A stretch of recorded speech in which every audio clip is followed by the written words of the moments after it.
तो आप जैसा कि यहाँ पर देख रहे हैं, हिंदी है, गोधली भाग 2, गदखंड है, श्रम विभाजन और जाति प्रथा का। तो यहाँ पर हम जो बुक लिए हैं उस बुक से आपको बता रहे हैं, जो नए बुक है और इसमें से ज़्यादातर ऑब्जेक्टिव क्वेश्चन आते हैं। और सबसे पहले हम यहाँ पर क्वेश्चन देख लेते हैं। पहला क्वेश्चन है कि मानव मुक्ति के पुरोधा किसे कहा गया है? मानव मुक्ति के पुरोधा किसे कहा गया है? तो इसमें ऑप्शन है नलिन बिलोचन शर्मा, यतीन्द्र मिश्र, भीमराव अम्बेडकर, अमरकांत। 4 ऑप्शन आपको दिया हुआ है। 4 ऑप्शन में से इसका आंसर कौन होगा आप लोग कमेंट करें, हम तो इसको बताएंगे। इसका ऑप्शन होगा कि मानव मुक्ति के पुरोधा जो है वह किसे कहा गया है। इसमें से 4 ऑप्शन है, इसका आंसर हो जाएगा भीमराव अम्बेडकर को। भीमराव अम्बेडकर को मानव मुक्ति के पुरोधा कहा गया है। अगला जो है, भारत में जाति प्रथा का मुख्य कारण क्या है? तो भारत में जाति प्रथा का मुख्य कारण जो है आप देख सकते हैं, बेरोजगारी है, गरीबी है, उद्योग धंधों की कमी है और अमीरी है। 4 ऑप्शन इसमें से दिया गया, इसका आंसर हो जाएगा बेरोजगारी। भारत में जाति प्रथा का मुख्य कारण क्या है? तो बेरोजगारी है। अगला क्वेश्चन है कि जाति प्रथा स्वाभाविक विभाजन नहीं है, क्यों? देखिए, जाति प्रथा स्वाभाविक विभाजन नहीं है। इसमें 4 ऑप्शन है, भेदभाव के कारण, शोषण के कारण, गरीबी के कारण, रुचि पर आधारित नहीं होने के कारण। इसमें से 4 ऑप्शन दिया हुआ है, तो इसका तीसरा का ऑप्शन हो जाएगा डी नंबर, यानी रुचि पर आधारित नहीं होने के कारण। जाति प्रथा स्वाभाविक विभाजन नहीं है, क्योंकि क्या है कि रुचि पर आधारित नहीं होने के कारण ये स्वाभाविक विभाजन नहीं है। अगला क्वेश्चन है कि श्रम विभाजन और जाति प्रथा के लेखक कौन है? ये क्वेश्चन जो देख रहे हैं, जो सब देख रहे हैं कि 21 में पूछा है, 21 में पूछा है, 21 में पूछा है, ये 20 में पूछा है, तो इस बुक से आपको टकराएगा। हम इसी बुक से आपको तैयारी कराएंगे, तो आप इस वीडियो को देखिए। इसमें से ज़्यादातर चांस है 60 से 70% इस बुक का क्वेश्चन जो है आपको एग्जाम में आएगा। अगला जो क्वेश्चन है कि श्रम विभाजन और जाति प्रथा के लेखक कौन है, ये 20 में पूछा हुआ है। तो श्रम विभाजन और जाति प्रथा के लेखक अगर आप हिंदी पढ़े होंगे तो आप नीचे आंसर इसका कमेंट कर सकते हैं। डॉक्टर राम मनोहर लोहिया है, बाबा साहेब भीमराव अम्बेडकर, महात्मा गांधी, डॉक्टर संपूर्णानंद। तो 4 ऑप्शन इसका आंसर क्या होगा? तो 4 का ऑप्शन जो आप देख सकते हैं बी नंबर, यानी बाबा साहेब भीमराव अम्बेडकर श्रम विभाजन और जाति प्रथा के लेखक है। लेखक की दृष्टि में विडंबना की बात क्या है? तो लेखक की दृष्टि में विडंबना की बात क्या है, यहाँ पर ऑप्शन आप देख सकते हैं। तो विडंबना की बात में जातिवाद के पोषकों की कमी नहीं, जातिवाद के पोषक नगण्य है, आर्थिक दृष्टि से जातिवाद उचित है और जातिवाद लोकतंत्र के विरुद्ध नहीं है। 4 ऑप्शन इसमें से दिया हुआ है, तो 5 के आंसर जो जाएगा ए, यानी जातिवाद के पोषकों की कमी नहीं है। अगला ऑप्शन है लेखक की दृष्टि में आदर्श समाज कैसा होना चाहिए। देखिए, 6ठा नंबर क्वेश्चन का रहा है कि लेखक की दृष्टि में आदर्श समाज को कैसा होना चाहिए। आदर्श का मतलब होता है अच्छा समाज को कैसा होना चाहिए। तो 6ठा का आंसर देख सकते हैं, जिसमें स्वतंत्रता, समता और भातृत्व का भाव हो। बी है जिसमें सभी धने हो, सी जिसमें सभी पढ़े लिखे हो और डी जिसमें सभी स्वस्थ हो। तो 6 का आंसर हो जाएगा ए नंबर, जिसमें स्वतंत्रता, समता और भातृत्व का भाव हो। अगला क्वेश्चन है 7 नंबर, लेखक बेरोजगारी का प्रमुख और प्रत्यक्ष कारण किसे मानते हैं। 18 में क्वेश्चन पूछा हुआ है, इसलिए आप लोग ध्यान से देखिए, यहाँ पर सब में दिया हुआ है। तो लेखक बेरोजगारी का प्रमुख और प्रत्यक्ष कारण किसे मानते हैं, इसका आंसर हो जाएगा अशिक्षा को, बी नंबर जनसंख्या को, सी जाति प्रथा को, डी उद्योग धंधों की कमी को। 7 के आंसर आप देख सकते हैं सी नंबर है जाति प्रथा को, यानी लेखक बेरोजगारी का प्रमुख और प्रत्यक्ष कारण जाति प्रथा को मानते हैं। अगला क्वेश्चन है कि अंबेडकर की दृष्टि में भाईचारे का वास्तविक रूप कैसा होता है। तो देखिए, अंबेडकर की दृष्टि में भाईचारे का वास्तविक रूप कैसा होना चाहिए। दूध और शक्कर के मिश्रण की तरह, दूध और पानी के मिश्रण की तरह, तिल और तंडुल के मिश्रण की तरह, पानी और नमक के मिश्रण की तरह।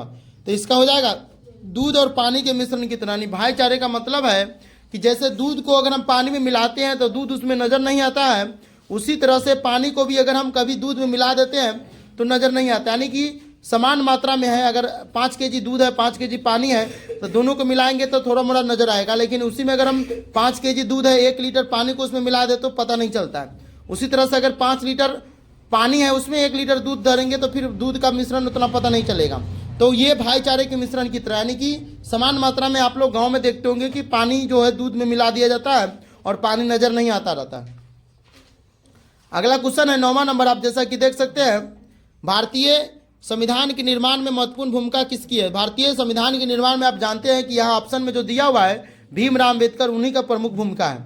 ठीक है, तो ऑप्शन 9 का क्या हो जाएगा, ए नंबर ऑप्शन इसका सही हो जाएगा। 10वां है सभ्य समाज की आवश्यकता क्या है। तो सभ्य समाज की आवश्यकता जो है 10 नंबर का आप देख सकते हैं जाति प्रथा है। ठीक है, उसके अलावा जो है श्रम विभाजन है, अनुबम है, दूध पानी है। तो इसका 10 का आंसर आप देख सकते हैं, 10 का आंसर हो जाएगा आपको बी नंबर, यानी कि श्रम विभाजन। सभ्य समाज की आवश्यकता है श्रम के विभाजन, यानी जो आदमी जिस तरह से काम करता है उसके अनुसार से उसका विभाजन होना चाहिए।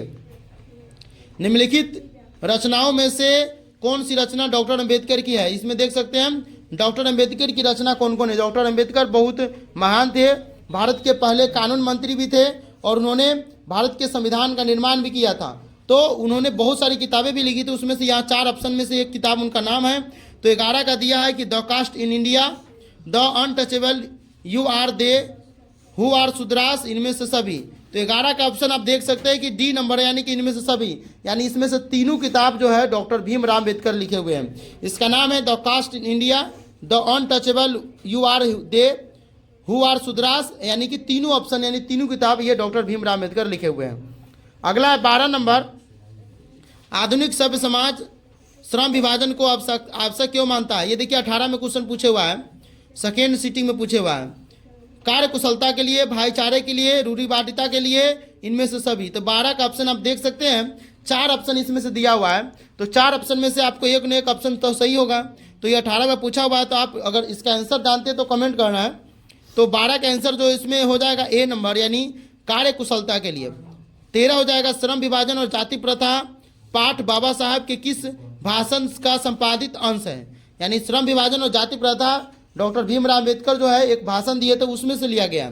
तो उसका भाषण का नाम पूछ रहा है कि कौन सा भाषण है।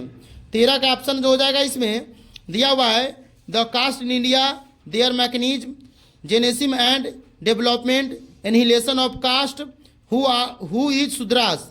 4 ऑप्शन इसमें से कौन में इसका आंसर है? तो C number, annihilation of caste के में से इसमें से लिया गया है श्रम विभाजन और जाति प्रथा, और एक छोटा सा कहानी इसको बना दिया गया है।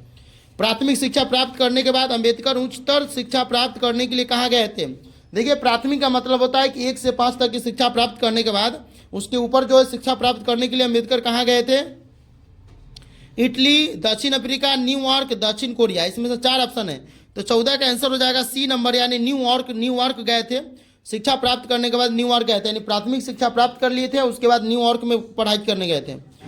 अंबेडकर के चिंतन व रचनात्मक के लिए प्रेरक व्यक्ति थे। अंबेडकर के चिंतन और रचनात्मक के लिए प्रेरक व्यक्ति, यानी कि वो उसको अपना गुरु मानते थे। जैसे कोई आदमी, अभी आप देख सकते हैं डॉक्टर विवेक बिंद्रा की वीडियो ज़्यादा देखता होगा, सोनू शर्मा की वीडियो ज़्यादा देखता होगा, क्योंकि कोई ना कोई आदमी उसके अनुसार से अपना चलते होंगे। तो इसमें जो है अंबेडकर जब उस समय थे तो उसमें 3 आदमी को अपना माने थे। इसमें से ऑप्शन जो आप देख रहे हैं बुद्ध है, कबीर है, ज्योतिबा फूले, ये तीनों इनके प्रेरक व्यक्ति थे। तो 15 का ऑप्शन हो जाएगा डी नंबर, यानी सी, यानी बुद्ध और कबीर, ज्योतिबा फूले, ये 3 व्यक्ति को अपना प्रेरक मानते थे और 3 व्यक्ति के अनुसार से ये काम किए। जाति पाति तोरक मंडल भाषण लाहौर में कब हुआ? जाति पाति तोरक मंडल भाषण लाहौर में कब हुआ? तो लाहौर आप जानते हैं कि पाकिस्तान में चला गया, पहले इंडिया विभाजन से पहले वो इंडिया में ही था। तो 16 का आंसर हो जाएगा आपको सी नंबर ऑप्शन है, 1936 में ये भाषण जो है लाहौर में दिया गया था। श्रम विभाजन और जाति प्रथा क्या है? तो श्रम विभाजन और जाति प्रथा जो है 17 नंबर आप देख सकते हैं, निबंध है। श्रम विभाजन और जाति प्रथा निबंध है। अंबेडकर के भाषण एनिहिलेशन ऑफ कास्ट को किसने हिंदी में रूपांतरित किया था? तो अंबेडकर के भाषण जो था यहाँ पर आप देख सकते हैं, एनिहिलेशन ऑफ कास्ट को हिंदी में रूपांतरित जो है यहाँ पर ललाई सिंह यादव है, किशोरी लाल है, मोहन वाजपेयी है, इनमें से कोई नहीं। ऑप्शन आप देख सकते हैं 4 ऑप्शन है, इसका आंसर हो जाएगा ए नंबर, यानी ललाई सिंह यादव। अंबेडकर के जो भाषण था एनिहिलेशन ऑफ कास्ट, उसको हिंदी में रूपांतरण किया है Lalai Singh Yadav. Annihilation of caste जो है इंग्लिश में लिखा गया भाषण है। अंबेडकर का जन्म किस परिवार में हुआ था? ब्राह्मण में, क्षत्रिय में, दलित में, कायस्थ में। तो आप जानते हैं कि दलित में ही होगा, क्योंकि इसमें जानते हैं कि डॉक्टर भीमराव अम्बेडकर दलित परिवार से बिलोंग करते थे। तो हम आपको हिंदी के पहले चैप्टर का ऑब्जेक्टिव बता दिए हैं। अब जो ऑब्जेक्टिव हम अपने चैनल पर डालेंगे वो एग्जाम के व्यू से होगा और इसी बुक से होगा, जो बहुत इंपॉर्टेंट है। आप लोग इस वीडियो को लाइक करें, चैनल पर नए तो